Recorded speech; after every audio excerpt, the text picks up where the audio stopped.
This program is being brought to us by TFC, the Filipino channel.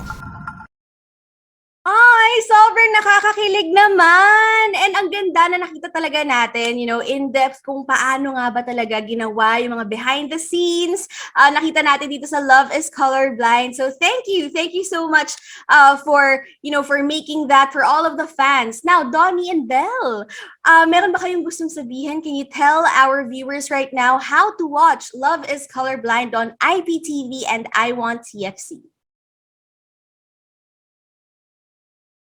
Who would like to take the first question? Ay, narinig niyo ba ako, guys? Hello, Donnie and Belle? Yes. Oh, there you go. Okay. Yes. Hello, guys. TFC IPTV subscribers. Let's paint the town red this season and watch Love is Colorblind. Simply go to the TFC IPTV homepage, click the shows and movies for rent, then click on Cine Express. And of course, click Love is Colorblind, and once confirmed, press the green button to watch. Please don't forget to book your tickets today and join Kara and Ino's journey. Yes, wherever you are, you deserve to be loved, be inspired, and watch Love is Colorblind on I Want TFC. Simply go to www.iwanttfc.com and click on Love is Colorblind. And also click on the rent button and log in or sign up to your I Want TFC account if you haven't registered yet. Yes, complete your purchase and enjoy watching. Yay! And guys, tip lang din, prepare your tissues because, you will be in for a roller coaster of emotion. So, again, guys, please do watch Love is Colorblind and share it with all of your friends. Now, yes, Donnie. I'll add on to that. If you guys saw my post last night sa IG, we watched it as a family for the first time. And grabe yung mga reaction po ng pamilya ko. So, tama ka, get ready your tissues. We actually saw that, Donnie. Was that Mommy Maricel that was really crying out loud? My mom was the one taking the video because my mom cried to premiere night. She cried to premiere night. So I was thinking, why is she like bawling her eyes out when she already saw it? So who was that you embraced? That you Ella hugged? and Hannah were both crying the most. Oh, okay. Even my other siblings, Solana cried a lot, but hindi kita hindi ko pinakita. But the one I was hugging was Hannah talaga. And Ella. Thanks for sharing that video, Donnie. Super nakakatuwa. How about you, Belle? Any experiences watching it with your family? Oh my gosh, I was with my mom nung premiere night and Yes. she was crying. Like, it's my first time seeing her cry sa movie ko. Grabe. Tapos, and then, yeah, my sister was like, Ate Belle, oh my gosh, your movie was so nice. And then, my little sister actually cried too. Oh, so it's really for everyone, right? From our youngest siblings to our parents to our lolos and lolas. It's really for everyone and for everyone from around the world, wherever you are. I'm sure you will be able to relate to Love is Colorblind. So now let's get to know the exclusive chicas from the cast and team of Love is Colorblind. Let's talk to Simon first, one of the writers, along with Christine. Hi, Simon. Hello, VJI. So, of course, as the writer, this story just came from your mind. So how does it feel that finally the movie is out for everyone to enjoy? Well, first of all, it's really very fulfilling. Yesterday, I also got to watch it with my family for the first time. And of course, it was a very happy moment that it took us over a year from concept development with Direk and with my co-writer, Christine. And then to seeing it, like, editing it and now seeing it online and seeing all the reactions from the cast and from the viewers, it's very fulfilling. At the end of the day, and I can finally tell myself it's all worth it. No? All the effort, all the hard work, and the sleepless nights. Derek knows this very well in the cast. And now it's the biggest digital premiere, the highest grossing movie on KTX.ph, guys! Yay. Congratulations! Yeah. All right, now let's talk to the cast. Can you briefly tell us about your character in the movie? Okay, maybe let's start with Mama Sweet. Mama Sweet, can you tell us about your role in the movie? Well, sabi ko nga sa behind the scene kanina na pinakita, I play a trans tita, Tita Vicky. She is the aunt of Caramel, played by Belle with her two other sisters. So ako yung nagpalaki sa kanila. since maaga silang na-orphan. At yung brother ko, yung kuya ko na father nila, parang ibinilin sa akin ng kanyang 3 girls. And si Caramel ang kanyang favorite daughter. And since siya yung favorite, naging ako mahigpit sa kanya. And sa mga nakapanood na, not to preempt everything, no? Yes, so please. Ako nga po, yung my scene with Belle is one of the biggest highlights of the movie. It was there that Belle showed her prowess as an actress, and from that scene alone, I'm pretty sure Belle will get into places and eventually become one of the best actresses in the Philippines. Thank you. Wow. I agree with that. I know what scene you're talking about. So for those who haven't seen Love is Colorblind yet, please do watch it. Belle, can we ask for a short reaction? I mean, those were big words from someone who has been in the industry for decades, Mama Sweet. Grabe naman yun, Direct Sweet. Oh my gosh. Like, honestly, that scene, it also taught me a lot Taught me a lot about my character. I can't spoil, obviously, kasi baka mamaya ma-spoil pa sa mga hindi pa nakakapanood. But then, guys, abangan niyo yung scene na yun because it will show you self-worth.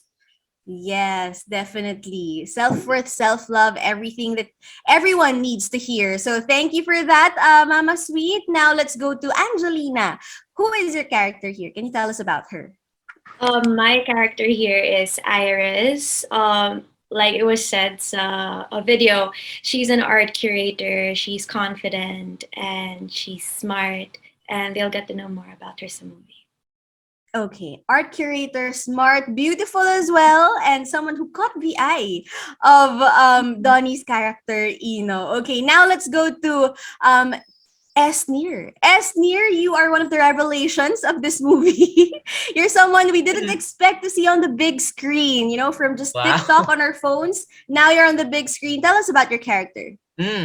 I have a lot of characters po dito, syempre. Noon from my TikTok skits, I got the chance to play different roles. But my main character, I'm not typically spoiling, pero siguro I am a pandesal lover. And yeah, that my roles also parang they add up. They parang act as a mood booster in every scene. Yeah. To lighten up the mood, of course, of the scene. Yes, exactly. You're like that last punch or last kick every scene, we would think that the scene is over, but then Esther would pop out and make the scene even better. So thank you for that. Now let's go to Jeremiah.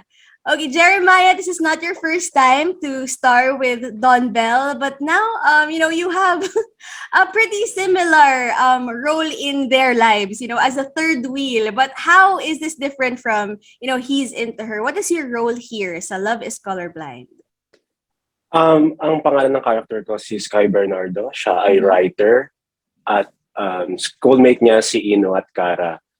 At kakompetensya ni Ino sa puso ni Cara at sa school niya. So both aspects of life, no? Not just love life, but also career or school life. So they're definitely the rival of Ino. And now let's go to Don Bell. Okay, so let's go with Donnie first. Donnie, who is your character here? As you can tell from the trailer, si Ino, he's a colorblind person. He only sees the world in black. Or gray, rather, black and white. And, syempre, best friend ni Cara, he's also an artist. And he's going through life right now with a lot of struggles, trying to bounce back from a lot of things. That's all I'll say. Yes, this is a very dark Donnie that we're going to be seeing here in Love is Colorblind. Okay, and Belle, the light that comes into the life of Donnie. So Belle, what is your character here? Who is your character here? Yes, I play Cara. Cara is a very perky girl. She's very bubbly, and I think her views in life, super idealistic siyang person. Na she'll always look at the positive side, super optimistic niya. Ayun nga, feeling ko siya yung nagiging color sa buhay ni Ino since colorblind siya. Yun. And she loves so much to a fault na minsan. Exactly. Okay, so now let's go to the difference of working in a series versus a movie, because as we all know, this is the first movie team up of Don Belle, but also, you know, Jeremiah was with them on He's Into Her, the super successful series where they all came from. So Jeremiah, let's start with you. What's the difference working in a series versus in a movie naman?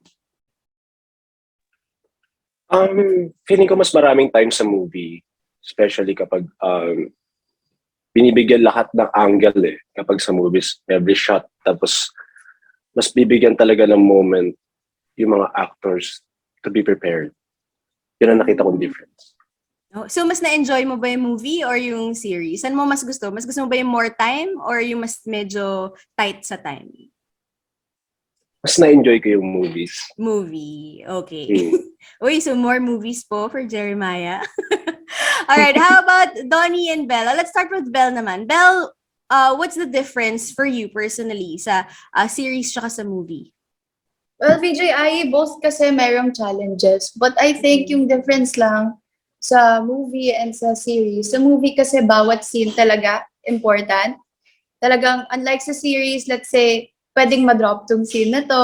But every scene sa movie, every sequence sa movie na kinukuhanan namin, super relevant siya and kailangan siya for the story. And yun nga, mas may time, give it, as in, when we're gonna shoot the sequence, talagang tutok yung oras, ganon. Tapos sa series, parang we can shoot like, let's say, 12 sequences in one day, one taping day, ganon. So I think that's niya. So those are the things that, you know, regular viewers like us don't really know about. You know, that's what's going on behind the scenes. So thank you for sharing that. How about you, Donnie? Yeah, I totally agree with Belle and Maya. Parang ganun yung experience naming lahat eh. Kasi yung series, if you'll combine all the 10 episodes ng He's Into Her, for example, that's like around 8 hours or something. Pero yung movie, syempre, we have to compile everything in 2 hours lang. And we have to tell the whole story. So we have to make sure that everything that we do, everything that we show, it's really meant just for that moment. And we really take our time every day. Direct really made sure na hindi siya magkakat unless, hopefully, nakuha niya yung gusto niya. Ganun naman talaga dapat. Pero sa movie kasi, more lenient kami sa time. But we were also, you know, rushing sometimes. Not naman rushing, but, you know, we were also making sure na magagawa namin lahat ng scenes. But we do have more time to prepare. And I think because of the lock-in, you really get into the zone talaga of the character. Much more. Same with the series. Plus, because we came from He's Into Her, it was also easier to work with Maya. Siyempre, kasi may chemistry na kaming tatlo eh. Tsaka, of course, Belle. And it was nice to be able to work with new actors and actresses here. And speaking of new actors and actresses, we have someone whose transition was super big. Like for you guys, it was from, you know, series to movies. Siya naman TikTok to movies bigla. So Esnir, how was your transition like? Kamusta naman yung experience? How would you compare, you know, TikTok versus the movies? From an app to the film industry, I am really, it was unexpected po. Who would have thought that from a simple shooting in my room, I'm able to work to the big production teams, especially here on our country. Tapos, it was really the plot twist of my year 2021. I am glad that madami ako natututunan sa whole production team, and of course, jumping from the small screen to the big screen po. Did you have a hard time? Because of course on TikTok, it's just you. It's a one-man production team. But here, biglang ang dami mo ng katulong. Pero dati, ikaw lahat ng cast. You do the lighting, you do the camera, everything. Syempre, na-culture shock. Na-culture shock po. But, the guidance of the production team as well as my cast, it really helped a lot po. Yeah. For the success. Well, the whole team was very, very happy with your presence. I saw that during the world premiere as well. You know, iba talaga yung chemistry niyo na as a group. Now, let's talk to Angelina. Angelina, how does it feel being the third wheel to Don Bell? Sobrang interesting. I discovered, since this is my first project, I discovered now, being a third wheel isn't one-dimensional. Marami siyang layers. And there's a lot to know more about that person. Not just it being a third wheel. Mm-hmm. Yes. And you were a different kind of third wheel, not the usual that we would see. So abangan niyo yan, guys. And lastly, of course, Jeremiah, you are the third wheel once again here. So can you tell us about, your feelings about this? How does it feel being the third wheel once again? Ano mafe-feel ko? Masakit ba? Kasi grabe yung tanong pa lang ang sakit na eh. How does it feel being the third wheel? Sige, magiging totoo tayo dito.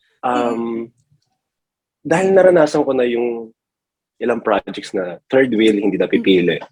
Siyempre, masama din sa pakiramdam ko na hindi mapili. Pero alam kong magagamit ko itong pain na to as motivation sa mga next projects ko. Thank you for being honest, Jeremiah. We love that about you. So there you go, guys. Those are just some of the fun facts, fun trivia about the cast and the team of Love is Colorblind. But right now, guys, we have almost 8,000 concurrent viewers watching us right now from all over the world. So guys, paabutin na natin ng 10K, okay? Share this on all of your social media platforms. Invite your friends to watch right now live, all right? But now, we have something to offer for everyone watching right now. Hindi lang kanina, di ba, meron tayong making of the movie. Right now, we have another video fresh for all of you guys to see. This is basically a compilation of all of the international posters of Love is Colorblind because we really are going global. So let's all watch this.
Sign up.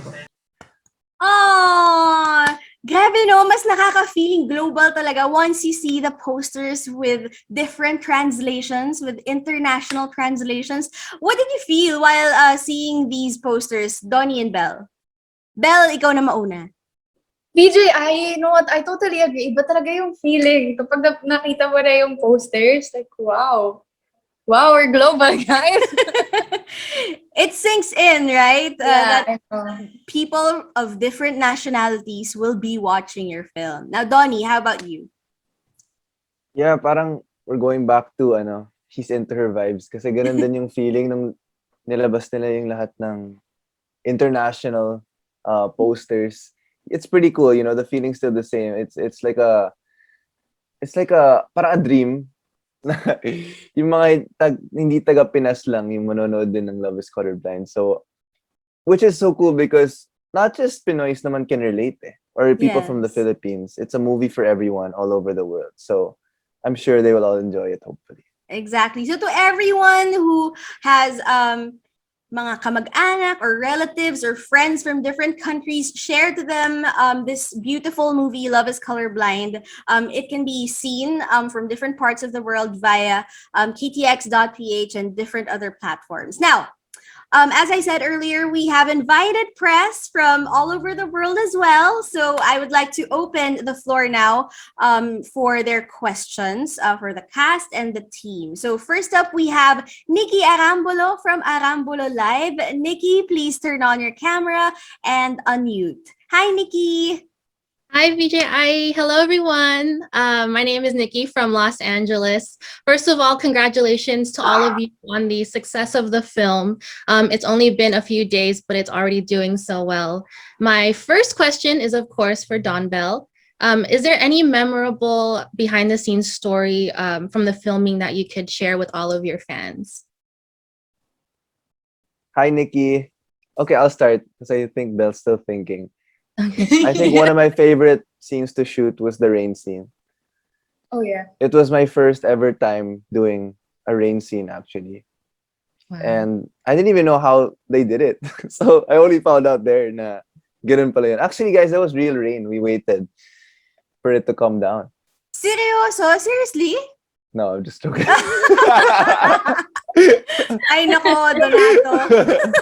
But it was so fun because I remember Direct just telling us, guys, have fun. Parang ganun lang. We didn't really act. It was just a fun experience to be able to play in the rain, like a kid again. Mm-hmm. Nice.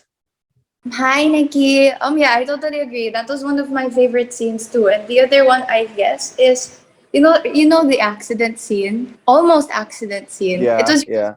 like that because I did stunts and I don't usually do that. So yeah, that was one of my favorite scenes to do too. Awesome. Thank you so much for your stories. I'm sure the fans will be really excited to hear that. My second question is for the whole cast and the team as well.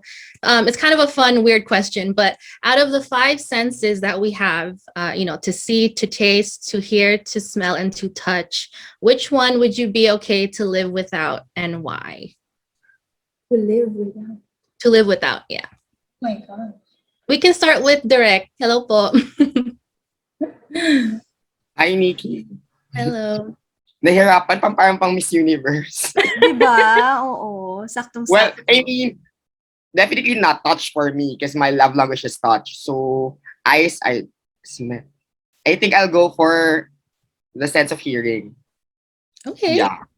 Bakit po? Amongst all the senses, feel ko siya yung kaya ko i-let go. Feel ko baka I can learn how to listen to myself more. Hindi ko siguro kaya i-let go din yung sense of sight, sense of smell, taste. Definitely not taste. And then the touch. So, syempre ayoko. Wala ko sanang sagot, pero yun na lang. Hearing na lang siguro. Baka meron pa siya. Nakita pa akong advantage to it. Losing that. Okay. Thank you po. Sir Simon po. If I'd had to pick, siguro it's the sense of smell. I did it by process of elimination kasi hearing, I'm into music, so parang hindi ko kaya. And I'm also a very visual person and I like eating. So by process of elimination, I'd go for smell. Mm-mm. Thank you po. Direct Sweet. Hello po. Hi, Mama Sweet. Hi, sorry. Hi, Nikki. Oh, sorry. Siyempre, you have to understand, we're watching Miss Universe right now. Kaya nagpapatay ako That's right. ng video. My Ligot friends na are here tayo, watching no? Miss Universe. Overtime yata siya kasi akala ko by 10 start na siya. Well, ako siguro, I could live without my sense of smell para pumayat din ako dahil sarap na sarap ako sa pagkain. And I'm the type of person, whatever it is that smells good to me, I would eat it. As in, obvious naman sa katawan ko. And other than that, parang feeling ko, the rest of the senses parang hindi pwedeng mawala. And if you think about our senses, most of it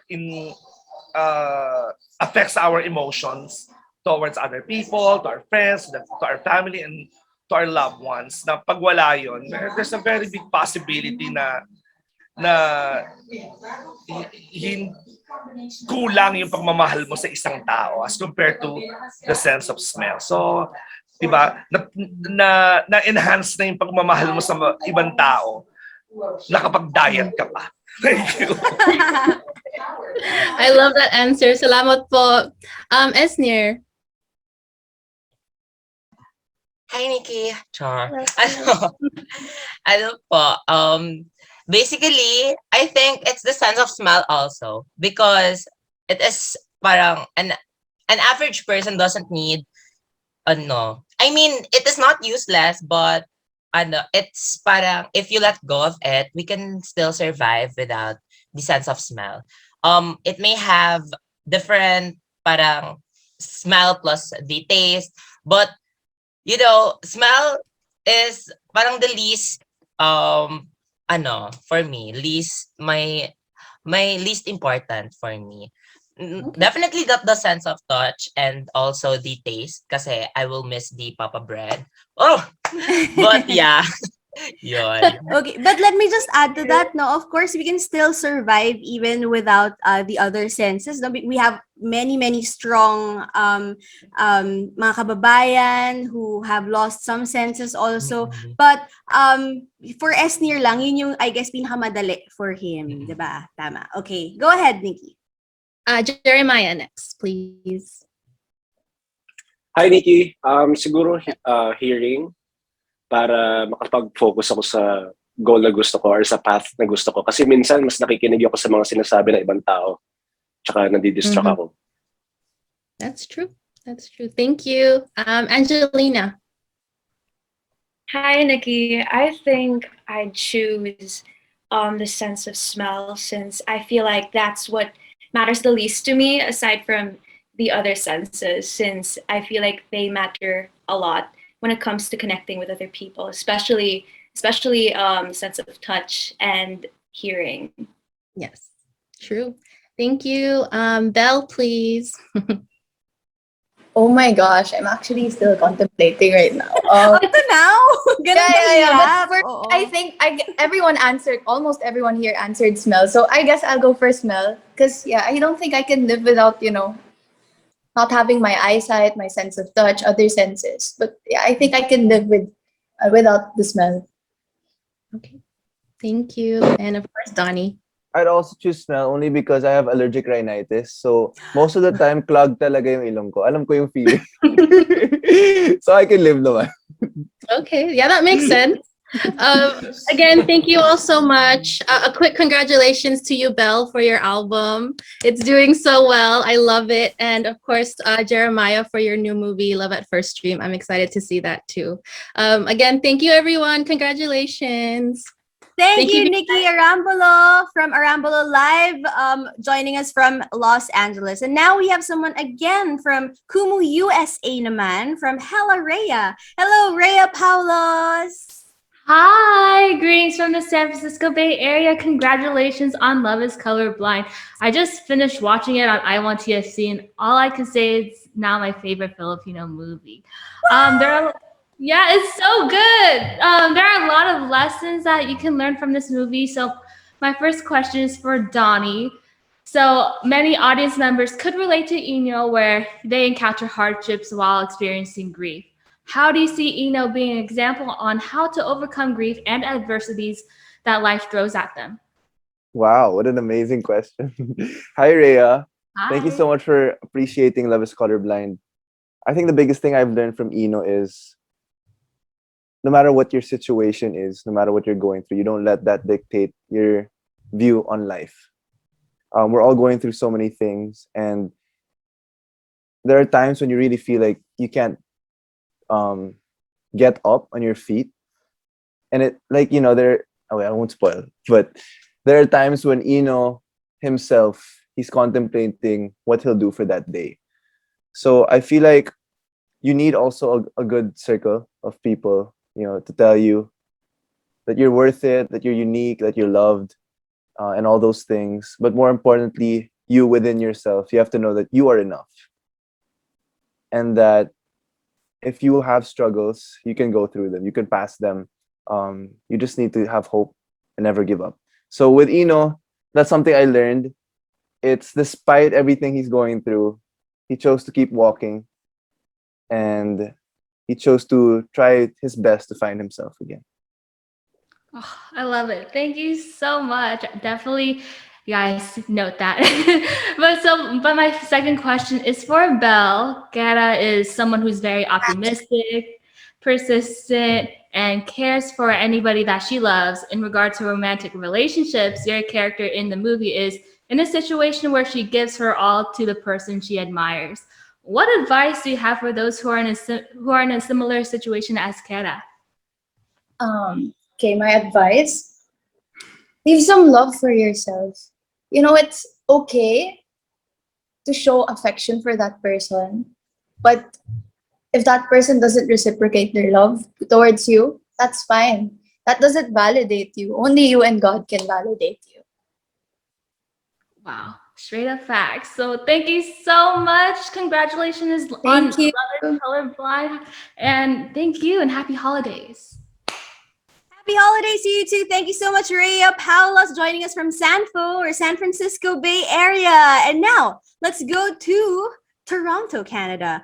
We have Ryan Orlando and Apzi from Pinoy Vibes Toronto. Hi. Hi there. Good evening from Toronto, Canada. My name is DJ Ryan, and Apps is not here, so unfortunately, but I'll be the one to cover it. So good evening. No worries. Go Good morning ahead. to you, MJ. Hi, MJ. When you mix the VJ. It's okay. It's okay. MJ Marfori and I really do look alike. But Okay. welcome, Ryan. Hi. Yes. Hi. Good evening to everyone. I have a question for Dawn and Belle. My question is, you and Dawn and Belle are called the new generation phenomenal love team. Congratulations to both of you. And my question is, what is the most beautiful part? Ito muna kay Dawn. Beautiful part of Belle's beautiful face, and why? I always tell her I love her eyes. Wait. You always tell her. I mean, like, even Let me when just clarify that. even You when I'm always tell asked, her. even when I'm asked, like, what's my favorite part, yung answer ko always is her eyes. Oh, I was gonna ask how often you tell her. Because you said always, every night, every morning ba to? Donnie? Ano yung always tell her? Oh. Alam ko si DJ Ryan yung nagtatanong ngayon. Eh. Parang, ba't ikaw yung sumusuporta? Okay, but DJ Ryan, sorry, go ahead. Usapan natin kanina, puro nose, ngayon eyes naman. About kay kay Belle, ano na gusto mo naman sa husband, sorry. Sa maganda. sa gwapong si Don. Ayan, Belle. Eyes siguro po as well. Eyes din. Since his eyes are very expressive. Kitang-kita mo talaga yung emotion once na tumingin ka sa eyes niya. So, was it easy for you guys to make extra kilig in this movie because the chemistry na nabuo nyo from his into her? Like, is it easy for you guys to make extra kilig? Actually, Drek was telling us nga wag yung kilig.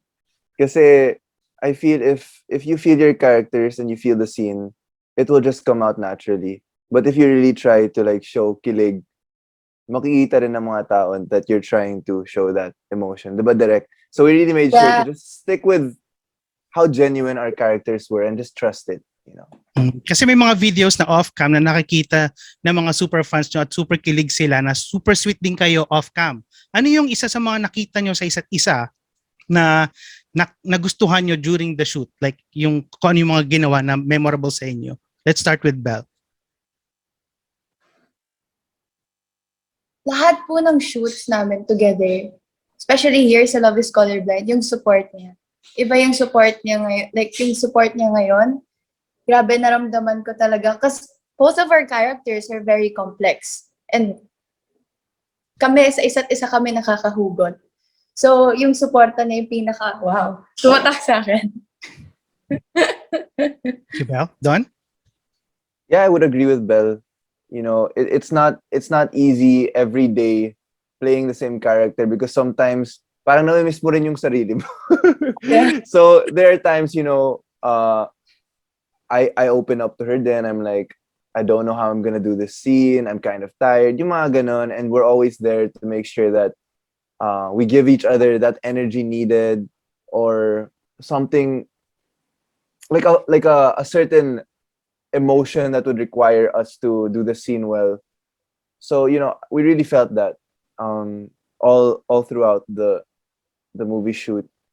And I'm just glad that from he's into her, mas naging komportable pa rin kami sa isa't isa. And it's easier now to like throw lines. We give each other like what we think our feedback would be. Before we go to the set, we already like talk about how we probably might do the scene differently, or what might work or what might not work. Ayun, yung mga ganun. Yeah, congratulations sa inyong dalawa. Sobrang excited kami na mapanood yan dito sa Toronto, Canada. And I have my last question for John Lapus. Hello, Direct John. Hi, Mama Sweet. Hi, DJ Ryan, yes! Is there any difference po na mga new generation artists compared sa mga previous artists na nakasama mo na sa showbiz industry?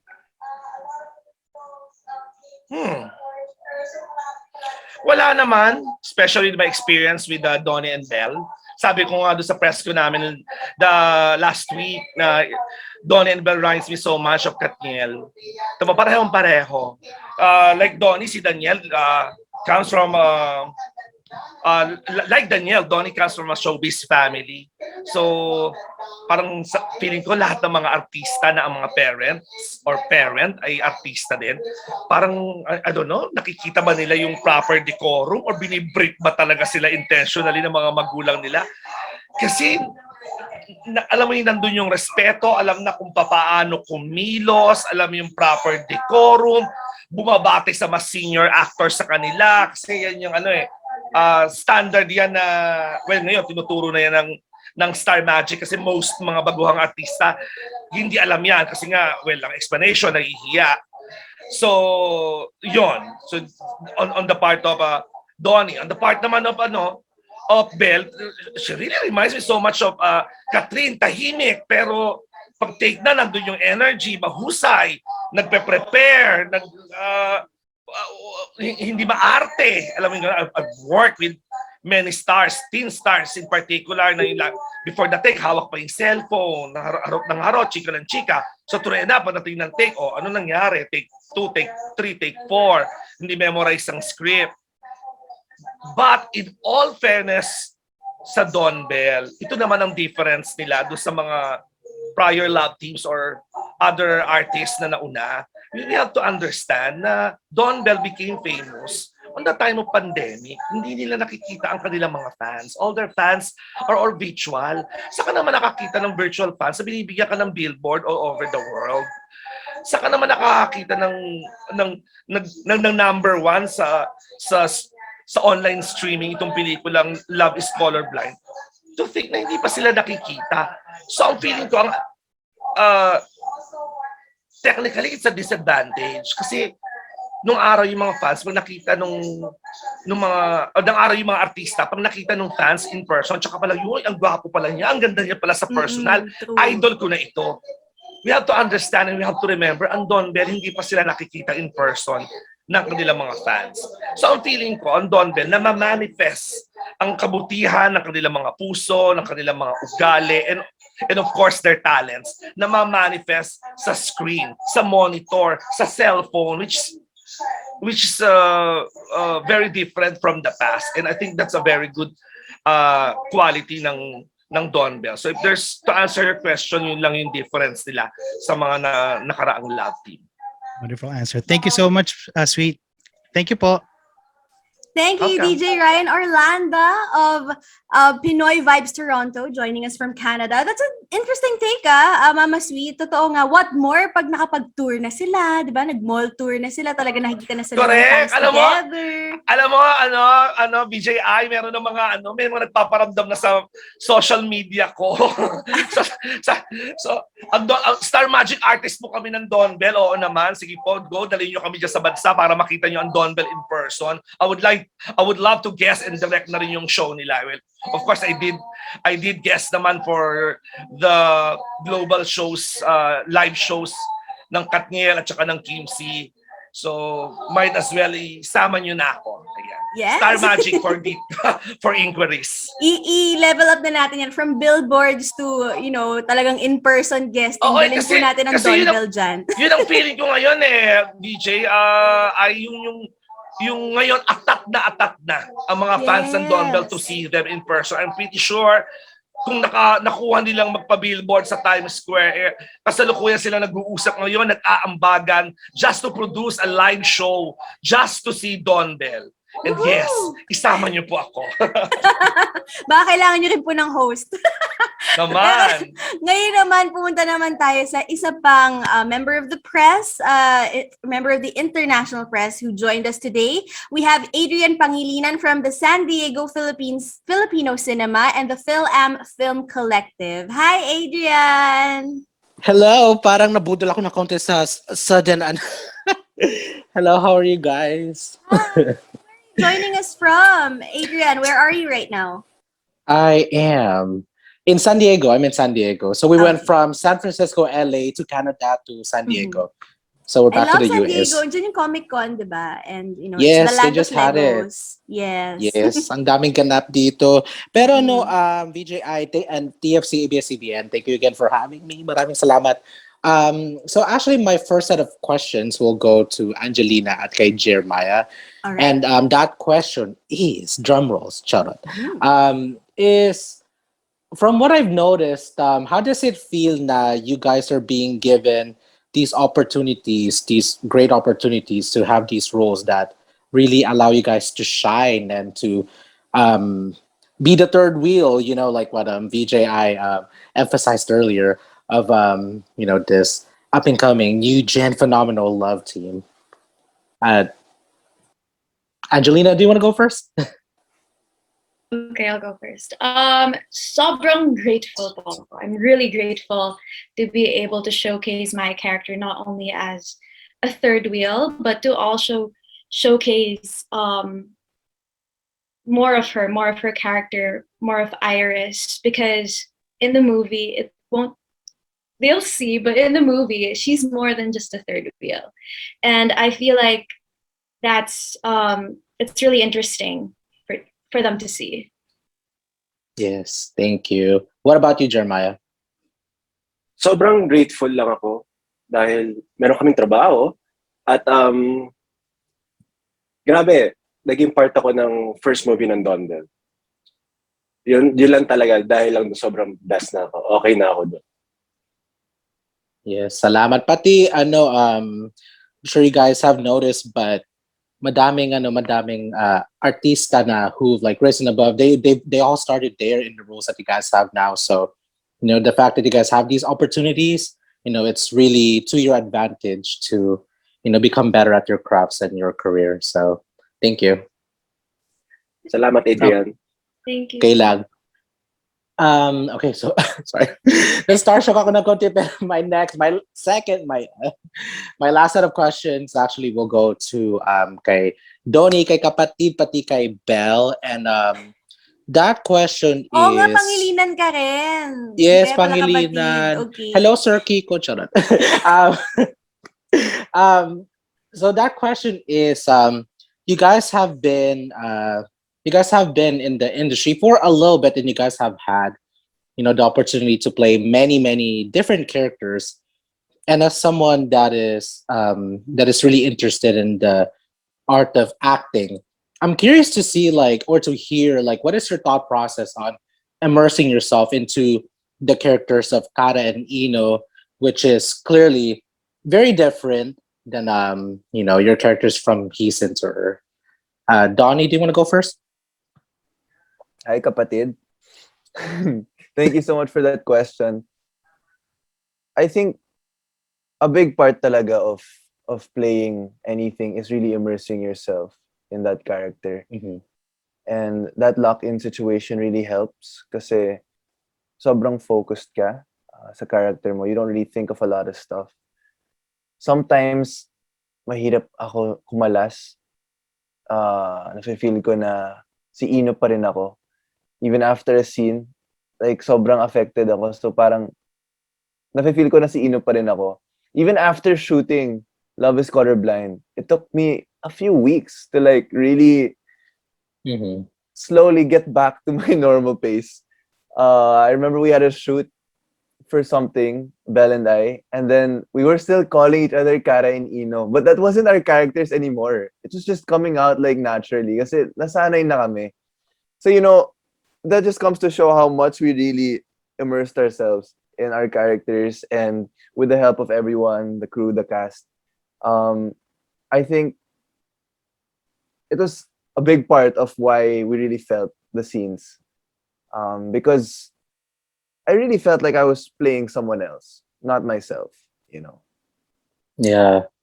Thank you. Pati, ano, it's really important to point out that, to go 100% in something at walang patapon, which Of course, it of sounds course. like what happened, that you had a hard time kind of brushing it off when you guys were done, right?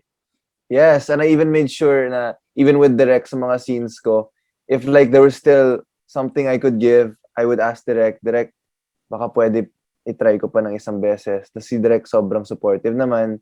Other times, he'll be the one to tell me, Donnie, maybe you could try this angle. So it's really a team effort, for the most part. Yes. Salamat. At Belle, what is your thought process, your process in getting into your character for this film? Yes. Hi, Adrian. First of all, your hat is so Hello. nice. So Thank chic. you. Anyway, Salamat. in order for me to tap into my character, it's really important that I put myself in her shoes. Na I need to know her background, her lifestyle, how she lives. We basically, before we start, we did a character analysis. And Direct and the whole production, nagkaroon kami ng meeting sina Kuya Simon, sina Ate Christine. We had a meeting just about our views on certain stuff to help with my character. Yun. And I think the deal there is, how do you, like what Donnie said, how do you let go of your character? It's just really hard.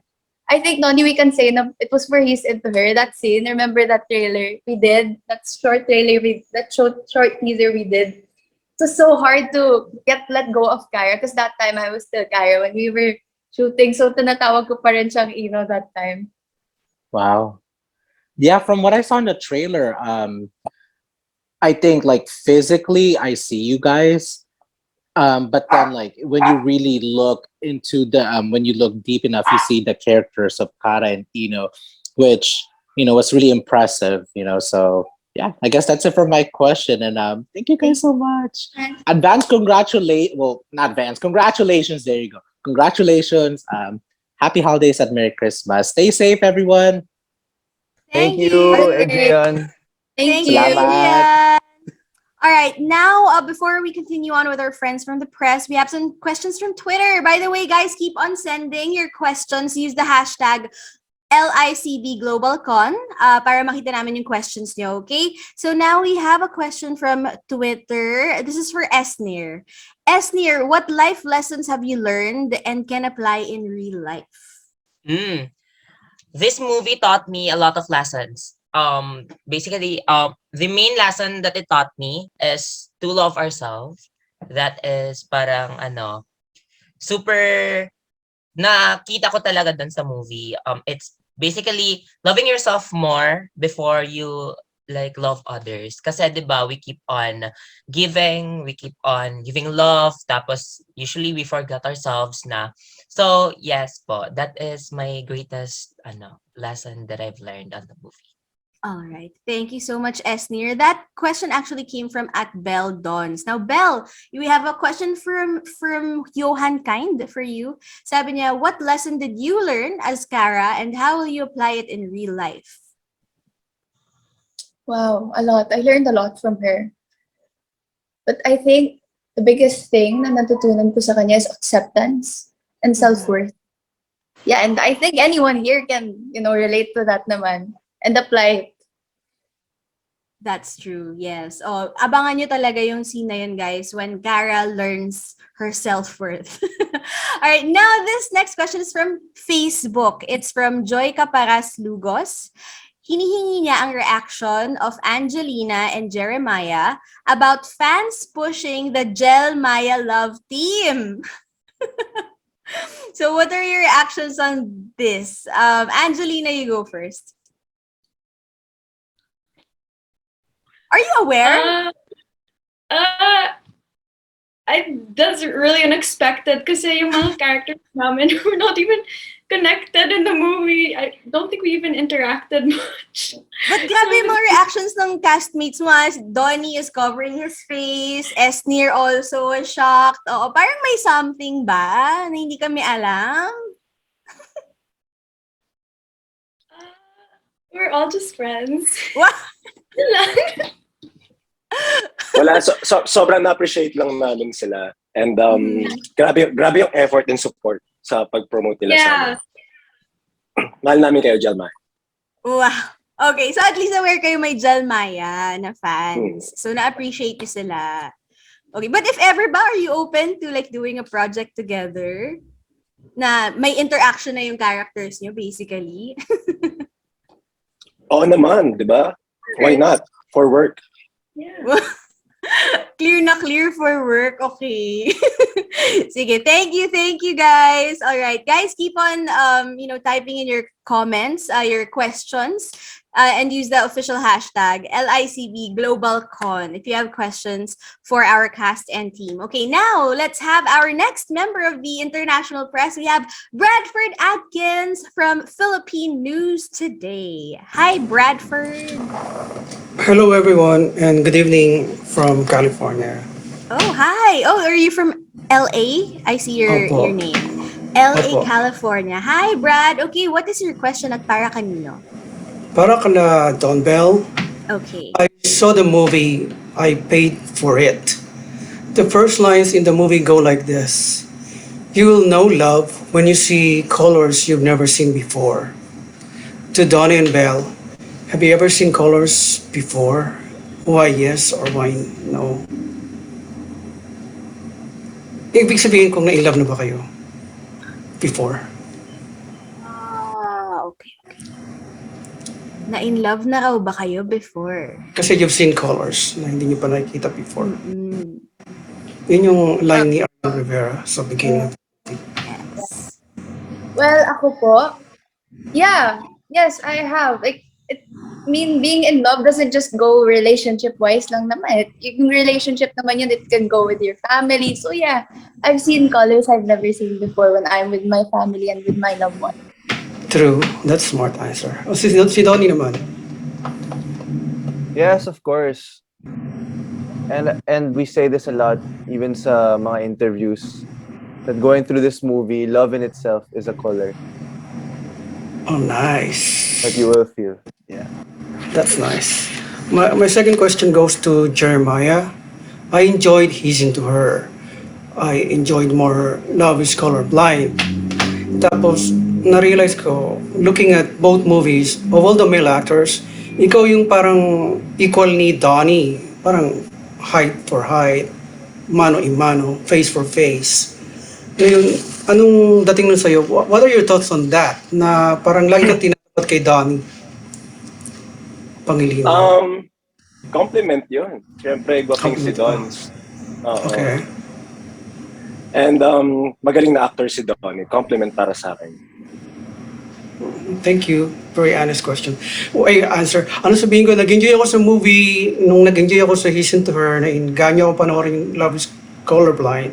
At mas nag-enjoy ako dahil, pangalawa na, tapos kilala ko na kayo masyado. I mean, hindi masyado, pero nakilala ko na kayo before. Tapos, ang takeaway ko sa movie is yung love yourself, be honest, and move on. Especially yung character ni Don. Salamat sa magandang movie. Thank you. Salamat din for watching, Bradford. Thank you so much for joining us all the way from Los Angeles, California. Okay, now we have another friend, Richard Lau from Scenes and the City. Hi, Richard. Unfortunately, Richard has to go to another meeting, so ako na lang magtatanong for him. Okay, go ahead. Binigay niya sa akin yung question niya. This question goes to all the female cast members. May line daw sa movie na sabi ni Cara, ni Belle, ay sabi yata ni Belle kay Ino, hindi ka Mr. Fine, Mr. Mind ka, sabi daw ni Belle. Girls, have you ever tagged a man like that before in your life? Kwento naman daw. Okay, so this question is for Angelina and Belle. No, have you ever tagged someone as mine before? Let's start with Angelina naman. Angelina, go. I never naman. I don't know naman. Okay. May follow-up question si Richard. Si naman si Belle. Have you ever tagged like that before in your life? Maybe to my idols, yeah. Like, yes, I have. But in general, I haven't. Never pa. Sinong What would you minamine mo sa BTS? Jungkook. JK. Nasa counter mo ba in the future you will do something like that, something extreme na kaya ipaglaban yung guy mo? Kung sakali. Sorry po? In the future ba nakikita mo yung sarili mong you will fight for your man like that? Sasabihin Well, mo. yeah, of course. I feel like Kara, not that much naman, pero siguro parang I go that much for the person I love. Okay, thank you. Richard's second question goes to Angelina Cruz. At 20, belated happy birthday daw, Angelina. You look very much like your mom, Sunshine Cruz, who is a very much accomplished actress. Any expectations from showbiz? To Richard. Ano daw expectation mo sa showbiz? Angelina, did you hear that question? That was for you. I'm sorry, but I don't seem to hear Angelina. Is it just me? Or... Parang mahina nga. Okay. And Angelina, can you count 1, 2, 3, 4, 5? 1, 2, 3. Okay, there you go. Medyo humina lang, but maybe you can just project and speak louder, Angelina. All right, so that question was for you. Go ahead. Can you please repeat that question? Sorry, I disconnected. Okay, at 20, Angelina, you look very much like your mom, Sunshine Cruz, who is a very accomplished actress. What do you expect from showbiz? I expect a lot from showbiz. Of course, I grew up under my parents who are already under the limelight. So, madami na akong in-expect. I expect a lot and I expect to learn a lot. Pinoy Vibes Toronto, online tambay